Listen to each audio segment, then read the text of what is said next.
Troisième rendez-vous donc de cette chronique Métro Mon Amour avec un auteur de livres d'histoire spécialisé sur Paris, Grégoire Tona, avec nous comme chaque matin. Salut Grégoire. Bonjour Ségolène. Alors, vous nous arrêtez où aujourd'hui ?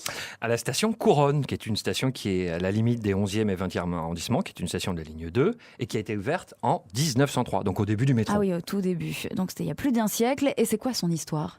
En fait, elle ne paye pas de mine cette station et pourtant, elle a une histoire bien particulière puisqu'elle a connu le plus grand drame de l'histoire du métro, l'année même de son ouverture. Et c'est quoi ce drame ? À l'époque, l'utilisation de l'électricité qui sert à alimenter en énergie les rames et puis l'éclairage des stations est une technologie encore récente. Et les ingénieurs ne mesurent pas tous les risques. Aïe, aïe, aïe. Ah oui. Et donc, à la suite d'un début d'incendie sur une rame, une fumée noire très, très épaisse et très toxique envahit d'abord le tunnel, puis les quais. Et enfin, la chaleur de l'incendie qui se propage fait fondre les câbles électriques. Ah oui, c'est l'angoisse. Et à ce moment-là, la station est plongée dans le noir. Panique générale parmi les voyageurs.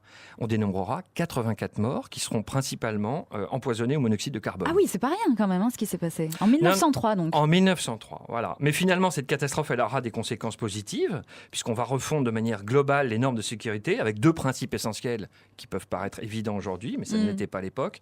Interdiction d'utiliser des matériaux combustibles ou inflammables, et puis installation d'éclairage de secours. Alors, retour en 2017, Grégoire, est-ce qu'elle est bien fréquentée cette station Couronne ? Non, elle voit pas passer beaucoup de monde, mais c'est peut-être aussi une manière pour elle de se faire un petit peu oublier après cette catastrophe. Voilà, on va dire ça comme ça. Ouais. Merci beaucoup Grégoire et on se retrouve Ségolène. demain. Métro Mon Amour, c'est tous les jours et c'est à podcaster sur francebleu.fr.